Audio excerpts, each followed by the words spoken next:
Harka fuunee kabajamtoota hordoftoota keenyaa kun maraa miidiyaati odeeffannoowwan guyyaa irraa qindeeffannee qabannee jirra. Hanga xumuraattiin waliin turaa kan isiniin jedhu aan Joonsii Ayyaanaati. Afyaa'ii Taaggasee Caafoo lammiilee godina Gofaatti miidhaan irra qaqqabee jajjabeessanii jiru. Afyaa'iin mana maree bakka bu'oota uummataa obbo Taaggasaa Caafoo fi qondaaltonni olaanoo mootummaa godina Gofaatti lammiilee sababa sigiga lafaatiin miidhaman jajjabeessanii jiru. Naannoo kibba Itoophiyaa godina Gofaa aanaa Keencoo Saancaa ganda Guuzitti balaa sigiga lafaa mudatee lubbuun namoota hedduu darbuun isaanii yaadatama. Haaluma kanaan jilli obbo Taaggasee Caafootiin durfamu bakka rakkoon kun itti mudatetti argamuudhaan miidhamtoota jajjabeessanii jiru jechuun kan gabaasee tajaajila oduu Itoophiyaati. Itiyoo Telekoom lakkoofsa ergaa gabaabaa godina Gofaatti lammiilee miidhaan irra qaqqabeef gargaarsitti walitti qabamu ifoomsee jira. Itiyoo Telekoom lakkoofsa ergaa gabaabaa lammiilee godina Gofaatti balaa sigiga lafaa kanaan miidhaan irra qaqqabeef deeggarsi karaatti walitti qabamuu danda'u qopheessee jira. Lakkoofsi ergaa gabaabaa kunis 891 yeroo ta'u hawaasni samma danda'u gumaachuudhaan lammiilee miidhaan irra qaqqabe kana bira dhaabbachuu danda'a jechuun ibseera jechuun kan gabaasee FBCdha. Baankiin Awaash bara baajataa darbe kanatti bu'aa birrii biiliyoona 1.6 argachuusaa ifoomsee jira. Baankichi raawwii hojii herreegaa kan bara 2023-2024 ilaalchisuudhaan ibsa miidiyaaleef kennee jira. Pireezidaantiin baankichaa obbo Tsahaay Shifarraaw bara baajataa xumurame kanatti baankiin Awaash bu'aa birrii biiliyoona 1.6 argachuusaa ibsanii jiru. Kana malees baankichi sharafa alaa doolaara biiliyoona 1.5 walitti qabuusaas ibsanii jiru. Yeroo ammaa kana maallaqni waliigalaa baankichaas birrii biiliyoona 232 ta'uusaas ibsanii jiru jechuun kan gabaasee tajaajila Itoophiyaati.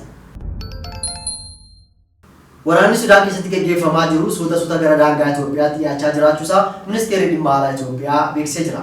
Dubbii himaa ministeera dhimma alaa Itoophiyaa kan ta'an Ambaasaadar Nabiyyuu Tadlaa waraanni humnoota Sudaan gidduutti gaggeeffamaa jiru carraa gara daangaa Itoophiyaatti babal'achuu qabaa jechuudhaan BBC'tti himanii jiru. Haalli lolichaa kallattii hundaan gara bahaa Sudaanitti babal'ataa jira kan jedhan Ambaasaadar Nabiyyuun carraa gara daangaa Itoophiyaatti babal'achuusaas bal'ataa dhufeeraa jedhaniiru. Kana wal qabatee lammiilee Itoophiyaa Sudaan keessa jiraatan gara biyyaatti deebisuun hojii hojjetameen hanga ammaatti lammiileen 40,000 ol ta'an gara biyyaatti galaniirus jedhaniiru. Rakkoo nageenyaa Sudaan keessatti babal'achaa jiru kana hordofee lammiilee Itoophiyaa gara biyyaatti galuu barbaadan deebisuudhaafis ni hojjetamaa jedhanii jechuun kan gabaasee BBCdha. Paaris sagantaa Olompikii bara kanaatiif naga eegsiftoota 75,000 ramaduu ishee beeksiftee jirti. Paaris seenaa Faransaay keessatti naga eegsiftoota baay'ee jedhaman poolisii loltootaaf eegdota 75,000 sagantaa Olompikidhaaf ramaddee jirti. Pireezidaantiin biyyattii Emmanuel Macron sagantaa kanaafis qophaa'uu isaanii ibsanii jiru. Poolisoota British 250 fi sareen poolisii 50 ta'an torban dhufu Faransaay kan galan yeroo ta'u, poolisoonni biyya alaa 1,750 ta'an Spain, Jarman, Kooriyaa Kaabaa fi Kwaatar irraa Faransaay ni galu jedhamee eegamaa jechuun kan gabaasee BBCdha. Balaa xiyyaaraa Neepaalitti mudateen lubbuun namoota 18 darbee jira. Balaa xiyyaaraa magaalaa guddoo Neepaal Kaatmanduutti mudateen balaliisaan alaa imaltoonni hundumtuu lubbuun isaanii darbee jira. Wayitaa xiyyaarichi balaliidhaaf ka'uu rakkoo mudateen balaan kun uumamuusaas gabaafameera. Hojjetaa teeknikaa fi hojjettoota xiyyaarichaa lama dabalatee namoonni 19 xiyyaaricha keessa kan turan ta'uunis gabaafamee jira. Namoota lubbuun isaanii darbe keessaa 17 lammiilee Neepaal yoo ta'an tokko lammii Yemen ta'uusaa kan gabaasee Reuters. Egaan kabajamtoota hordoftoota keenyaa odeeffannoowwan guyyaa irraa qindeeffannee isin biraan ga'uuf abballee kan hangammaatti hordofaa turtan. Hanga xumuraatti waan waliin turtaniif isin galateeffannaa yeroo taanu odeeffannoowwan kaanii wal argina. Horaa bulaa.